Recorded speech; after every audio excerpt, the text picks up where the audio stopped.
seguimos então agora para a nossa série Conhecer de Deus e de Nós Mesmos. Toda essa série, né, você que tem acompanhado essa série, você já percebeu. Você percebeu aqui na Igreja Presbiteriana do Parque que nós trabalhamos com algumas séries de mensagens. Então existem séries de mensagens que elas são puramente temáticas. Então existem séries que a gente aborda sobre família, casamento.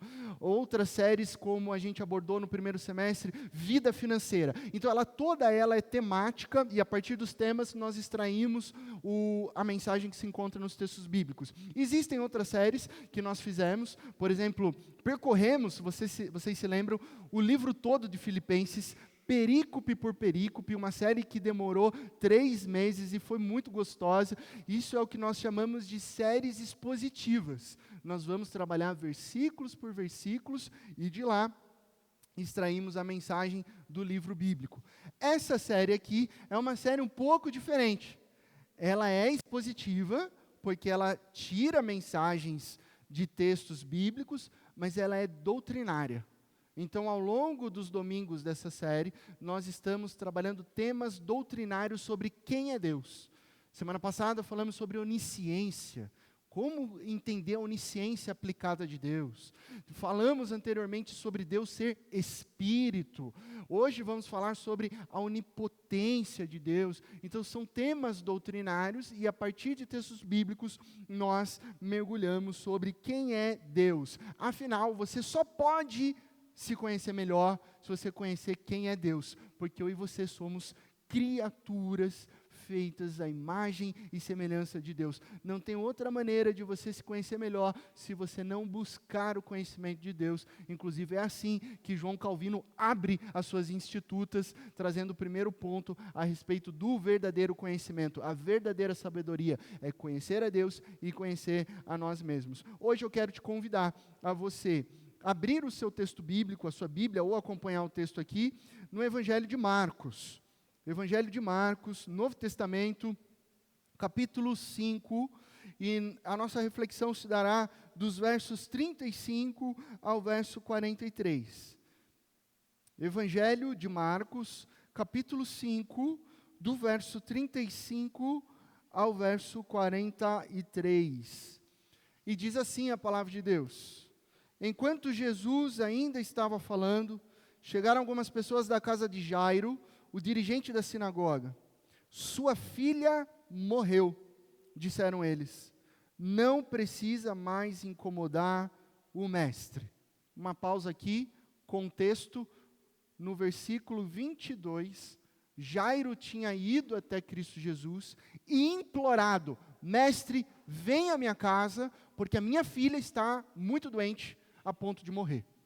No meio desse percurso, uma mulher que sofria de uma hemorragia há 12 anos, toca Jesus, Jesus para, tem uma interrupção divina ali, ela é curada, passa isso, chega esse momento onde anuncia-se: Jairo, você não precisa mais incomodar o mestre, infelizmente a sua filha já morreu. Versículo seguinte, 36. Não fazendo caso do que eles disseram, Jesus disse ao dirigente da sinagoga: não tenha medo, tão somente creia. Não tenha medo, tão somente creia. E não deixou ninguém segui-lo, senão Pedro, Tiago e João, irmão de Tiago. Quando chegaram à casa do dirigente da sinagoga, Jesus viu um alvoroço, com gente chorando e se lamentando em alta voz. Então entrou e lhes disse: por que todo esse alvoroço e lamento? A criança não está morta, mas dorme. Mas todos começaram a rir de Jesus. Ele, porém, ordenou que eles saíssem, tomou consigo o pai e a mãe da criança, e os discípulos que estavam com ele, esses 3, e entrou onde se encontrava a criança, tomou-a pela mão e lhes disse: Talitá cumi, em aramaico, que significa: menina, eu lhe ordeno, levante-se. Ou até mesmo cordeirinha, levante-se. Imediatamente a menina, que tinha 12 anos de idade, levantou-se e começou a andar. Isso os deixou atônitos. Ele deu ordens expressas para que não dissessem nada a ninguém, e mandou que dessem a ela alguma coisa para comer. Até aqui, vamos orar mais uma vez. Ó Deus, Pai de amor, nós estamos diante da Tua palavra que é viva, é eficaz, é poderosa para transformar o nosso interior. E diante de um texto dramático e ao mesmo tempo milagroso, onde Cristo Jesus ressuscita a filha de Jairo.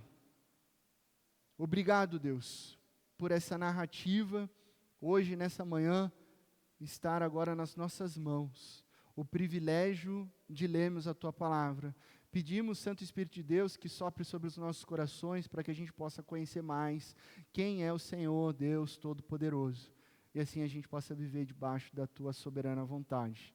É no nome de Cristo Jesus que nós oramos. Amém e amém. Um texto maravilhoso onde Cristo Jesus ressuscita a filha de Jairo. E o tema da nossa mensagem hoje é esse, Todo-Poderoso. Onipotência para salvar.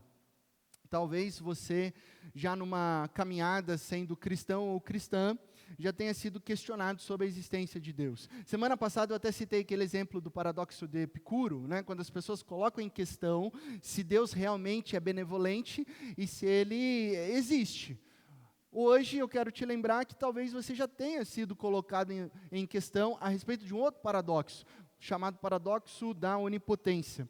O que é o paradoxo da onipotência? O paradoxo da onipotência são perguntas que desafiam não a existência de Deus, mas a onipotência de Deus. São perguntas que questionam, será que Deus é todo-poderoso assim como as pessoas dizem? Deus então pode desenhar um quadrado redondo? Essa é uma pergunta do paradoxo, né? Deus poderia criar aquela bola que o Kiko do Chaves tanto sonhava, né? Em ganhar da sua mãe. Quem assistiu o Chaves lembra, né? Que ele queria ganhar da mãe dele a sua bola quadrada. Seria possível Deus fazer um círculo quadrado? Deus poderia criar uma rocha tão pesada, mas tão pesada que nem ele mesmo pudesse carregar? E se ele criasse uma rocha que ele não pudesse carregar, ao não poder carregá-la, então ele não seria mais o Todo-Poderoso com todas as forças? Se ele não pode ou não consegue, então ele não é onipotente. Se ele não é onipotente, Deus não é Todo-Poderoso. Isso foi levantado há séculos atrás. Isso já foi respondido há muito tempo atrás, inclusive por São Tomás de Aquino. Mas o problema com esse tipo de pergunta, que ela vai historicamente reaparecendo, né, tem dois problemas com esse tipo de pergunta. E dois problemas muito básicos, né, que antes de a gente tentar cair numa pegadinha dessa, a gente precisa devolver a questão. As perguntas em si, elas já são possibilidades ilógicas. Já são possibilidades ilógicas, não somente para Deus, mas para qualquer outra coisa que você levante esse tipo de questionamento. E segundo, Deus não é uma lista de proposições lógicas.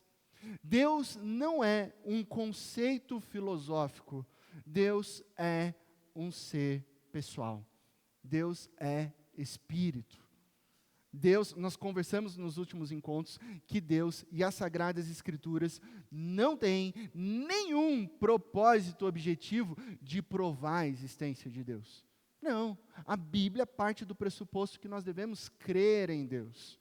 Porque se Deus é um ser pessoal, relacional, e se Deus é um ser pessoal e relacional, que detém a onisciência aplicada, que nós conversamos semana passada, Deus age em tudo conforme qual padrão? Da sua soberana vontade. Tudo o que Deus faz está de acordo com a sua sabedoria. Logo, o seu eterno poder não pode prejudicar a sua santa vontade. Nós não levantamos questionamentos assim, ilógicos para Deus, achando que Ele vai resolver, porque Deus não está preocupado em resolver tolices humanas. Deus faz todas as coisas e torna todas as coisas possíveis a partir da vontade dEle, da sabedoria dEle. Então Deus é todo-poderoso? Sim!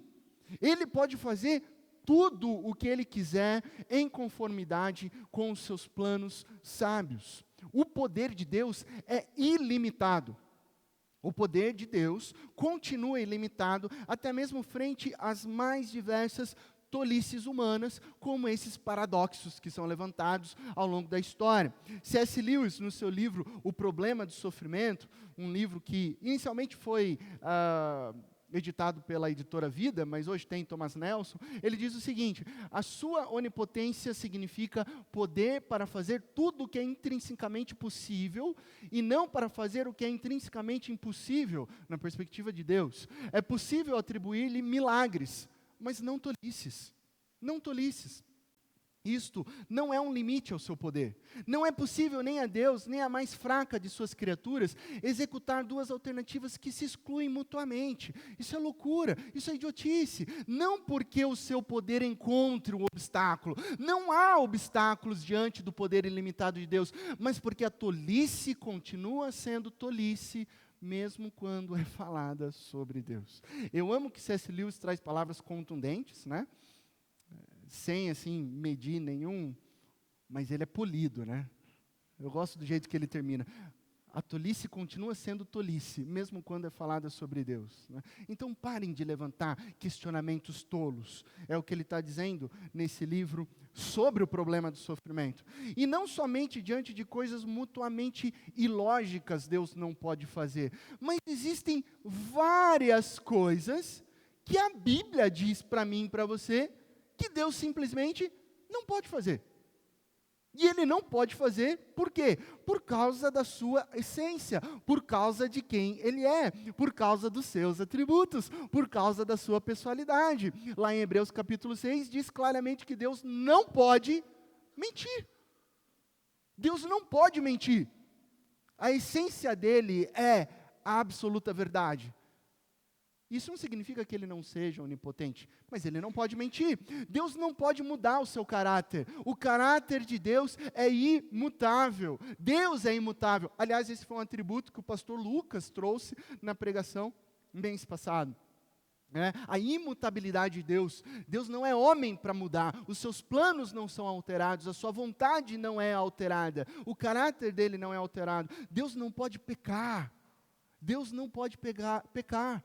Tiago capítulo 1, Deus não pode negar a si mesmo, 2 Timóteo, e o Salmo diz, lá o 102, que Deus não pode cessar de existir. Se Ele é eterno, um outro atributo que a gente já conversou aqui nessa série, se Ele é eterno, Deus se torna impossível de cessar a sua própria existência. Então são várias coisas que Deus não pode fazer, e a Bíblia diz para mim e para você, e ainda assim Deus continua sendo onipotente. Onipotente. Percebe que não é uma questão puramente filosófico-lógica, mas sim uma questão do ser de Deus, do conglomerado dos seus atributos divinos, ou seja, Ele pode fazer tudo conforme a sua santa vontade. Ok, nós podemos levantar uma pergunta aqui: como o poder de Deus então pode ser conhecido? Se Ele é onipotente, como nós conhecemos esse poder? De duas categorias principais. O poder de Deus é conhecido na criação e na salvação. Pela criação, é simples e básico, basta olharmos para a natureza. O salmista já havia dito: os céus proclamam a glória de Deus. Uma noite, num sítio, olhando para o céu estrelado, você vai perceber a existência do poder de Deus. Ele sustenta o firmamento com as suas mãos. Cada pequena flor, cada canto dos pássaros, cada som de uma floresta aponta para o Criador Todo-Poderoso. Foi engraçado que sexta-feira eu estava num evento em São Paulo, Zona Leste, selva de pedra. Sabe, você não tem essa facilidade de ver tanto verde. Só que eu estava num evento com muitas pessoas de outras nações, principalmente dos Estados Unidos. E aí a gente estava na fila, para quem conhece lá o Itaquerão, né, e tinha assim 2 árvores ali do lado da entrada. E aí o pessoal conversando, aguardando a abertura dos portões, assim, e tinha uma família de gringo, assim, na minha frente, assim. Daqui a pouco, assim, normal, assim, 2 maritacas começaram a gritar loucamente, assim, né? Gente, vocês não acreditam. Os gringos ali quase piraram. Meu Deus, look, e tiraram o celular e filmando, e sei lá o quê, espantados, né, tipo, e assim, nossa, Brasil, né, Brasil, eles acham que São Paulo é o Amazonas, né, mas enfim, tem esse detalhe aí também, né, parecia que nunca tinham visto, e talvez não tinham visto duas maritacas, né, mas espantados com o poder de Deus sendo revelado ali, em duas aves, que para nós é comum, né? No parque é comum. Na nossa casa, às vezes, a gente até tem que espantar a maritaca, senão ela vai comer toda a fiação elétrica, né? Aí dá problema, cai disjuntor, porque tem maritaca lá comendo. Mas isso revela o poder de Deus, a criação, né? O Todo-Poderoso. Segunda categoria que aponta o poder de Deus, a salvação. Deus é onipotente para salvar. Se Deus é todo-poderoso, então Ele tem poder para nos salvar até mesmo do nosso último inimigo, a morte. E é sobre isso que nós estamos conversando nesse texto bíblico. Lá no verso 22, nós temos um pai chamado Jairo, que chega desesperado para Jesus e implora: minha filhinha está morrendo, vem, por favor, mestre, impõe as suas mãos sobre ela, para que ela seja curada, para que ela viva. É um pedido de socorro. É um pedido de um coração, de um pai, que está vendo a dor da filha, está vendo o sofrimento da filha, ela tem apenas 12 anos, e ele já entendeu que aquele sofrimento vai gerar uma morte. É o que um pai faz. Ele busca ajuda, ele busca socorro. Jesus é interrompido no caminho, o tempo vai passando, as pessoas chegam e falam: Jairo, para. Não interrompa o mestre. O mestre tem um monte de coisa para fazer. Infelizmente, a sua filha já morreu. E aquele pai, então, se depara com a terrível dor da morte. O poder da morte atravessa o coração daquele pai. Naquele segundo, o mundo desaba. De olhar para esse texto, eu nem gosto de pensar em estar no lugar de Jairo. Eu tenho uma filha de 12 anos. Nem gosto de pensar. Mas atravessa o corpo dele. Todo o ser dele é transformado em dor. Ele se torna, naquele segundo, a pessoa mais impotente da face da terra. Ele não pode fazer nada. Ele não pode curar. Ele não pode amenizar a dor. Ele é impotente para chegar em casa e conversar com a sua esposa. Ele é impotente para seguir em frente. Ele é impotente para superar a dor. Jesus estava caminhando, mas infelizmente não deu tempo. A filha morreu. A esperança acabou. Jesus até tinha poder, porque a gente foi até Jesus, mas agora a menina já se foi. Porém, qual que é a palavra de Jesus ali para Jairo? Se você olhar no versículo 36, Jesus diz: não tenha medo, tão somente creia. Jesus, na verdade, ignora o que as pessoas estão dizendo ali. Né? O texto bíblico deixa claro para mim e para você. Não fazendo caso do que eles disseram, Jesus ignorando as pessoas, estão falando bobagem. Jairo, olha para mim, não olha para essas pessoas, não ouça essas pessoas, ouça o que eu vou lhe dizer agora. Não tenha medo, tão somente creia. Nós não temos as informações de como isso soou o coração de um pai. Mas é comum que nós, na caminhada do dia a dia, a gente limite o poder de Deus, principalmente ao tempo e espaço. Eu não sei você, mas comigo já aconteceu isso. Quando a gente pensa, ou até mesmo fala: agora não dá mais. A gente limita Deus num tempo e num espaço. Não, agora já foi. Não, se Jesus estivesse aqui, se Jesus tivesse atendido aquela minha oração, mas foi lá atrás, 3 meses atrás, agora não dá mais. Ou ainda, né, a gente tenta consolar os nossos corações. Não, quando Jesus voltar, agora eu acho que Ele não consegue, agora não dá. Mas quando Jesus voltar, então muitas vezes nós cremos no poder de Deus, mas não cremos na sua onipotência. Eu vou repetir o que eu acabei de falar. Nós cremos no poder de Deus, mas nos falta a fé para crermos que Ele é onipotente, que todo o poder de Deus pode e é exercido no aqui e no agora, que Ele não é limitado ao tempo, ao passado, ao presente, nem ao futuro. Nós cremos, mas muitas vezes falta fé para crer inteiramente na onipotência. Jesus chega na casa de Jairo, vê aquele alvoroço, há pessoas chorando, pessoas lamentando. Existia um costume natural daquela época de se contratar carpideiras, contratar pessoas, lamentadores profissionais. Então aquele grupo ali que está lamentando são pessoas contratadas para chorar durante a dor de um luto. Jesus vê aquilo lá e pergunta: o que está acontecendo aqui? O que vocês estão fazendo? As pessoas olham assim meio que, quem é esse homem? O que ele está questionando? Como assim, o que a gente está fazendo? Jesus continua: a criança não está morta, mas dorme. Ali, os lamentadores profissionais começaram a dar risada. Não, para. Que bobagem é essa, Jesus? Jairo fica imóvel. Não disse uma única palavra. Talvez ele ainda estivesse perguntando ou reverberando no seu coração as palavras de Jesus: não tenha medo, tão somente creia. Não tenha medo, tão somente creia. Essas pessoas estão chorando. Eu não tenho coragem de ir para o quarto da minha filha. Não tenha medo, tão somente creia. Olha o jeito que está minha esposa ali, eu não tenho coragem de dar um abraço nela, ela está totalmente destruída. Não tenha medo, tão somente creia. Não tenha medo, tão somente creia. É uma situação desesperadora. Os pranteadores estavam lá para chorar a morte da menina, agora eles estão rindo, questionando a Cristo Jesus. Ok, Jesus, você pode ter poder, mas você teria poder para resolver esse tipo de situação? Porque a menina já morreu. Ela não está dormindo, ela morreu.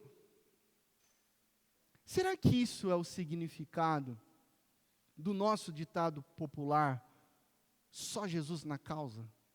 Você conhece isso daí? Às vezes a gente fala isso, né? Só Jesus na causa.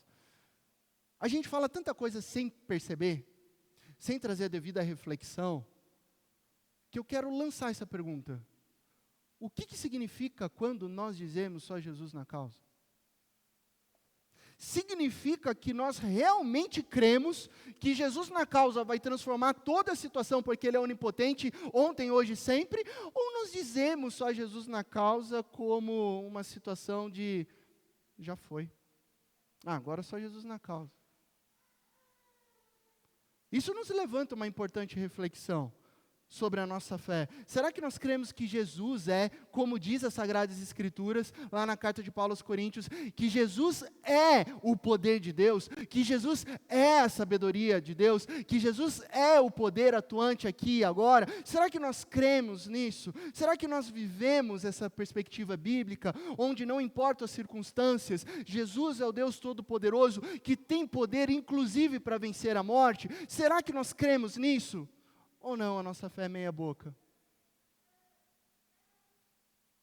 Muitos teólogos se perguntam hoje: onde estão os avivamentos? Onde estão os grandes avivamentos que nós presenciamos no século passado? No milênio passado, grandes avivamentos no Reino Unido, grandes avivamentos recentes nos Estados Unidos, o Brasil esperando um grande avivamento. Onde está o grande avivamento? Não há grande avivamento se nós não cremos que Deus é todo-poderoso.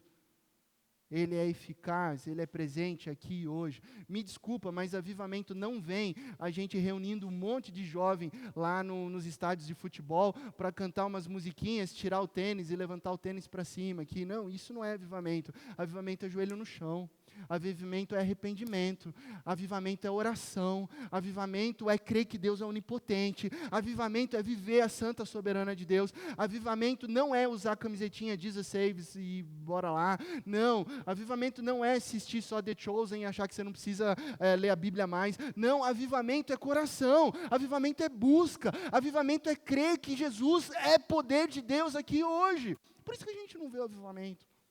Talvez seja porque nós não creiamos mais no poder de Deus, como os grandes avivalistas criam, e por isso pregavam o Evangelho, na certeza de que Jesus é poder de Deus, inclusive para vencer a morte. O texto continua, meus amigos e amigas, versículo 40, ele, porém, ordenou que eles saíssem. Ok, vocês estão questionando, lamentadores, vocês saem. Tomou consigo o pai e a mãe da criança, a mãe está aqui, e os discípulos que estavam com ele, e entrou onde se encontrava a criança, tomou-a pela mão e lhe disse, Talitá cumi, que significa, menina, eu lhe ordeno, é uma ordem de Cristo Jesus, levante-se. Imediatamente a menina, que tinha 12 anos de idade, levantou-se e começou a andar. Isso deixou todo mundo atônito. Jesus foi com Jairo, entrou no quarto da criança e ordenou que a menina vivesse. É uma ordem, menina. Levante-se, é uma ordem, você vive, eu estou aqui, a morte não tem poder onde Jesus está, você não sabe, eu estou indo para a cruz, vencer a morte e provar que eu sou a ressurreição e a vida, mas aqui, nesse quarto onde eu estou, pai e mãe, olhem, a menina de vocês vive, e ela levantou, uma restauração imediata e completa à vida, o que Jesus havia dito a Jairo, não tenha medo, tão somente creia. Não tenha medo, tão somente creia. Fez todo sentido ali naquele quarto. E é o mesmo que Jesus diz para mim e para você hoje. Ele diz para mim e para você, não tenha medo, tão somente creia. Jesus realizou esse milagre para mostrar que até mesmo a morte está sujeita ao poder de Jesus. Basta uma palavra de Cristo e tudo é restaurado. Basta uma palavra. É pela palavra que o poder de Deus fez criar todas as coisas visíveis e invisíveis. É pela palavra que Jesus nos salva. 3 lições a gente consegue extrair desse texto bíblico e eu quero compartilhar com vocês nessa manhã. A primeira lição é essa: Jesus, Ele é todo poderoso para te salvar. Ele é todo poderoso para te salvar. E reconhecermos isso é o primeiro passo. Reconhecer o quê? Que nós não temos poder algum para nós nos salvarmos.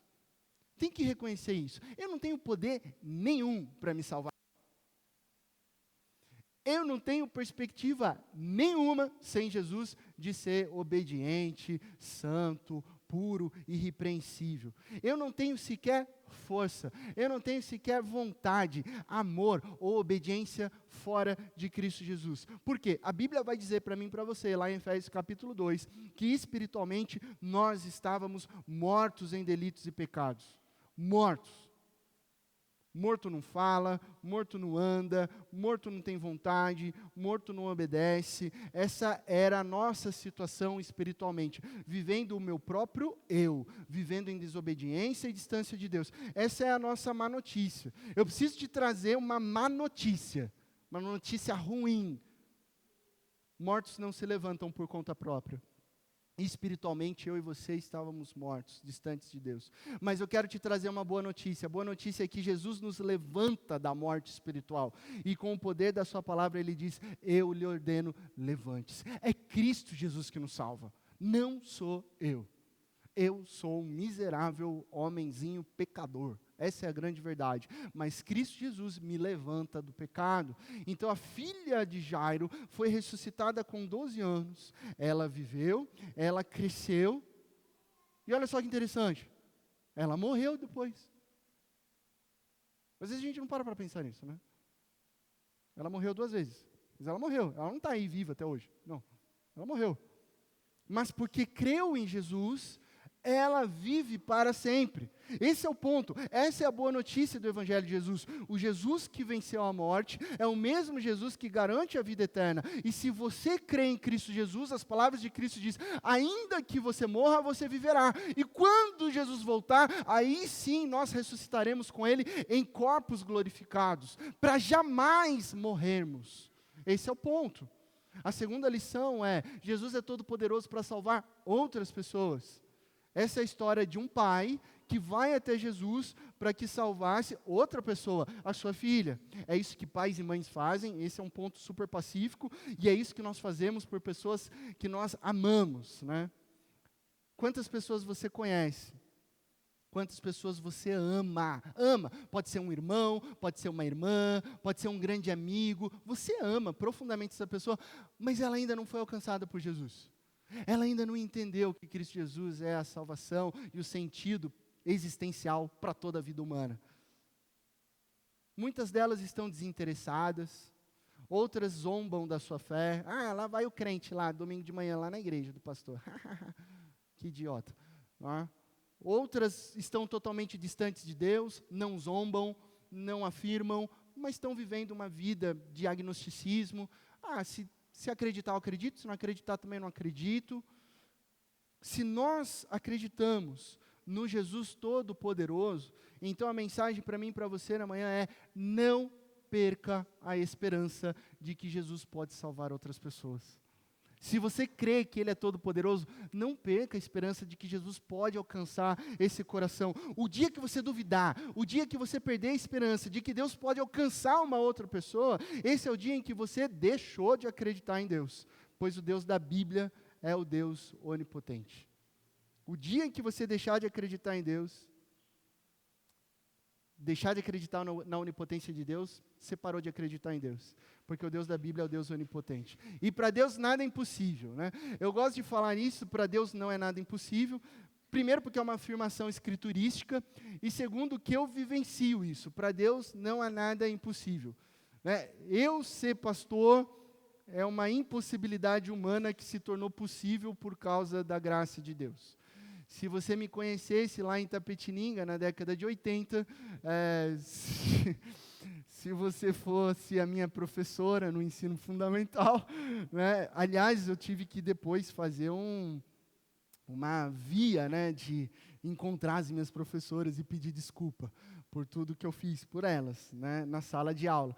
Depois, na adolescência também, né, se você fosse da minha família, se você conhecesse o quanto a minha mãe sofreu, o quanto a minha mãe orou, o quanto eu aprontei, né, e eu sou uma família de 3 irmãos, eu sou o mais velho, aí tem o meu irmão 1 ano, 1 mês e 1 dia mais novo que eu, e depois vem a minha irmã ali, 7 anos depois, né, mas daí ela é menina, caçula, tudo mais fácil, né, tudo mais tranquilo. E eu era o que era meio da pá virada, né? Eu lembro que uma vez, o meu sogro foi para Itapetininga, porque a minha cunhada passou no concurso do estado para ser professora de biologia. E aí, quando você é cristão da igreja presbiteriana, e você passa num concurso, ou muda para outra cidade, o que você faz? Você liga para a igreja presbiteriana da cidade, né, e fala assim: estou indo para aí, arranja alguém para eu passar a noite e conhecer a cidade. Ligou para o pastor falou assim: eu tenho um presbítero que vai poder receber você, para o meu sogro, né? Nunca vi o meu sogro, não sabia o que estava acontecendo. Esse presbítero que foi receber o meu sogro era quem? Meu pai. Aí, sábado à noite, desviado da igreja, balada, chega de madrugada em casa, uma pessoa tomando café da manhã, 7 horas da manhã lá, né, meu sogro ali, né. Aí eu olhei assim, né, naquele dia ainda faltei na escola dominical, nem sabia quem era o meu sogro. Aí a Júnia brincou, eu nem conhecia a Júnia, minha esposa, só brincou assim, com o pai dela: você está indo lá para Itapetininga, quem sabe tem um cristão bonitinho lá, dá uma olhada para mim, pai e tal. Quando o pai dela volta, detalhe, noite de balada, não fui para a igreja, meu irmão ficou em casa, estudou os hinos para o domingo, foi para a igreja e no órgão de uma igreja centenária executou brilhantemente 3 hinos. Né? Ele era o organista da igreja. Aí perguntou para o meu sogro: e aí, como é que é, né? Aí o meu sogro falou: nossa, eu fiquei na casa de um presbítero lá. É o seguinte, tem um que não presta, mas o irmão dele, esse é para casar, né? Quem não presta? Eu, né? Obviamente, né? E continuo um imprestável, só que salvo pela graça de Jesus.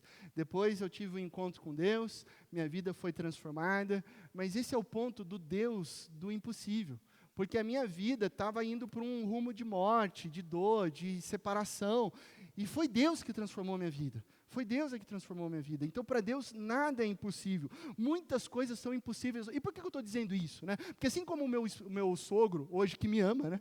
Agora ele me ama, porque eu sou pastor agora, né? Eu leio a Bíblia com ele. Sogro, vamos nos reunir no Natal. Eu preparei uma liturgia em família. Aí a gente faz o culto de Natal. Ele me ama, né? Mas por que eu estou dizendo isso? Eu estou dizendo isso porque às vezes a gente olha para os nossos amigos, a gente julga pela vida deles e sabe o que a gente pensa? Nem Jesus vai transformar a vida dele. É ou não é? A gente pensa isso. Não, esse eu nem vou compartilhar o evangelho, porque jamais que ele vai escutar. Só que Deus gosta de fazer as coisas extraordinárias. E Deus tem um senso de humor. E para Deus nada é impossível. Muitas coisas são impossíveis aos homens, mas para Jesus tudo é possível, porque Ele é o Deus Todo-Poderoso. O poder de salvar pecadores vem do próprio Deus. Então continue pregando o Evangelho, continue anunciando as boas notícias, continue falando de Jesus. Você que é mãe e que por alguma razão teu filho ainda não se converteu, continue orando. Você que tem um irmão, você que tem uma irmã, você que tem um pai, uma mãe, um amigo, uma vizinha que ainda não foi encontrada por Jesus, continue orando, continue lembrando que não é você que converte uma pessoa, mas é Deus quem converte. Pergunte-se a si mesmo, quão grande é o seu Deus para transformar um coração? É o Cristo que ressuscitou a menina, trazendo ela da morte para a vida? É o Cristo que foi crucificado, mas no terceiro dia ressuscitou no terceiro dia? Então Ele tem poder para transformar. Agora, se não for, de fato, o teu Cristo é muito pequeno para salvar outra pessoa. Agora, se Cristo é onipotente e poderoso para salvar, continue orando e crendo que Deus pode salvar outras pessoas. Uma última lição. Jesus é todo poderoso para te salvar dos seus problemas.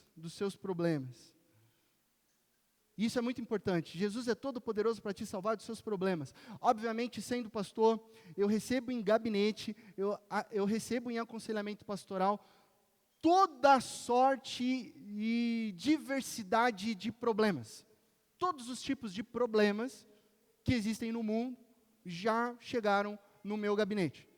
E é irônico pensar que as pessoas chegam, sentam ali na minha frente, ali na salinha ali embaixo, e elas dizem frases do tipo: está preparado, pastor? Porque esse problema que você vai ouvir hoje, esse você nunca ouviu antes. Pastor, eu estou com um problema aqui que é insolucionável.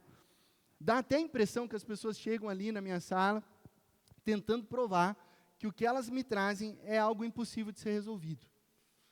São problemas, são dilemas profundos, né? Um casamento, muitas vezes, que está falido, uma família que está indo para ser desfeita, um erro imperdoável entre as relações, um passado doloroso, um trauma que é difícil de ser elaborado, uma expectativa que foi irreal e por ser irreal ela se tornou uma grande frustração.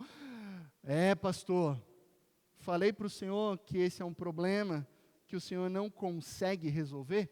É o que eu escuto às vezes. Falei?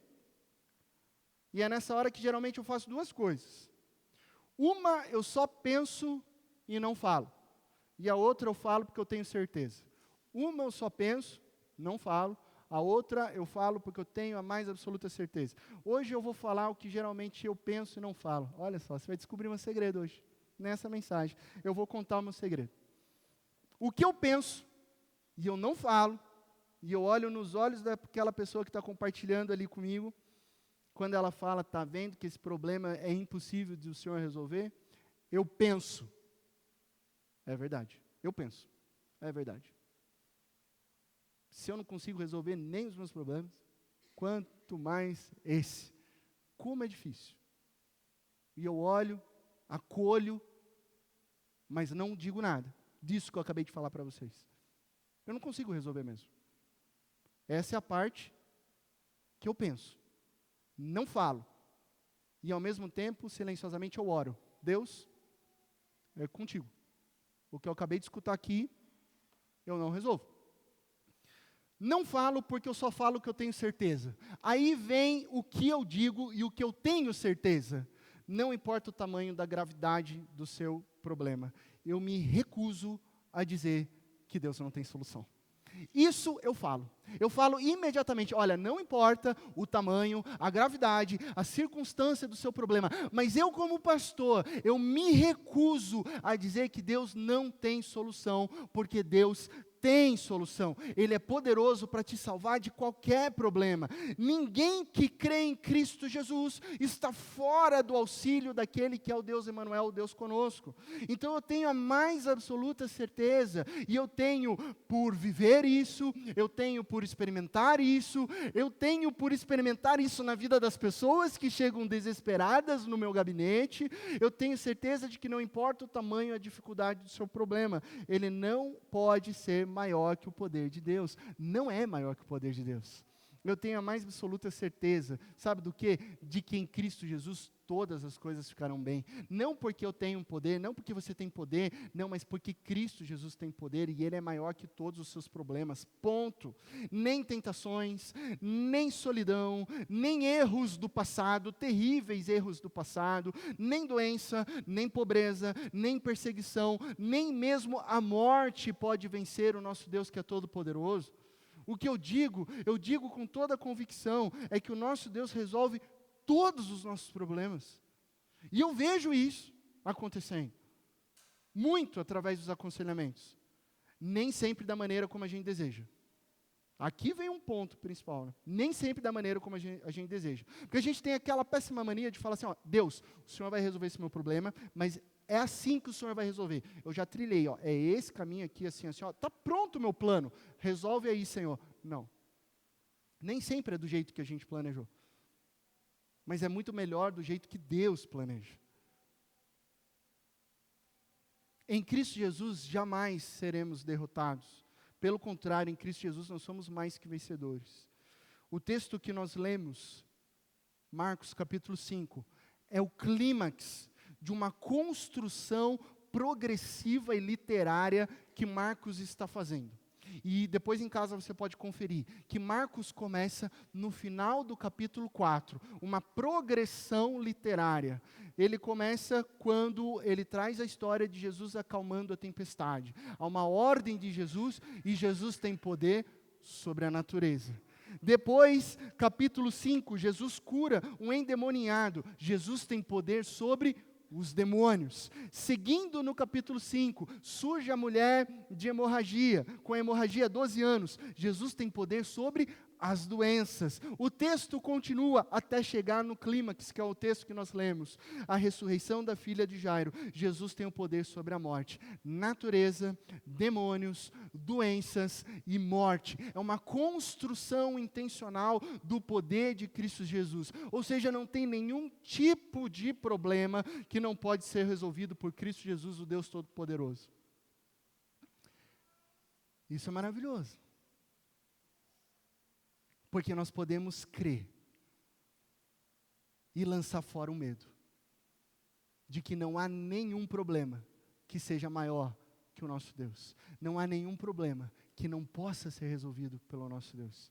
Eu gosto muito do que Stephen Charnock, um pastor neopuritano, pastor presbiteriano inglês, ele disse lá, século 17, nossos males nunca podem ser tão grandes em nos oprimir, quão grande é o poder de Deus para nos livrar.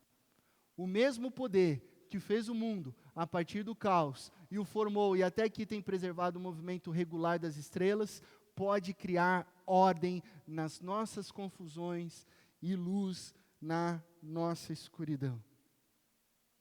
Eu amo que ele coloca luz na nossa escuridão, e aí eu não sei se foi a intencionalidade dele, mas quando eu olho escuridão, eu sou lembrado do pecado, do estado de desconexão, coisas que estão fora do nosso controle, uma situação que acontece e nos atinge, mas eu amo quando ele colocar ordem nas nossas confusões. Porque tem muita confusão que eu faço mesmo. Não é resultado do pecado, das circunstâncias. Tem muita confusão que eu apronto para Deus mesmo, apronto para mim mesmo, coloco os pés pelas mãos, sou falho, sou imperfeito, e Deus vem criar ordem até mesmo nas nossas confusões. Como que nós vivemos hoje? É a grande pergunta. O que você leva para sua casa agora? Você leva as palavras de Jesus para Jairo, que são as palavras de Jesus para mim e para você. Não tenha medo. Tão somente creia. É isso que você vai levar para sua casa. Creia. Creia que Jesus tem poder para te salvar. Creia que Jesus tem poder para salvar outras pessoas. Creia que Jesus pode resolver todos os nossos problemas.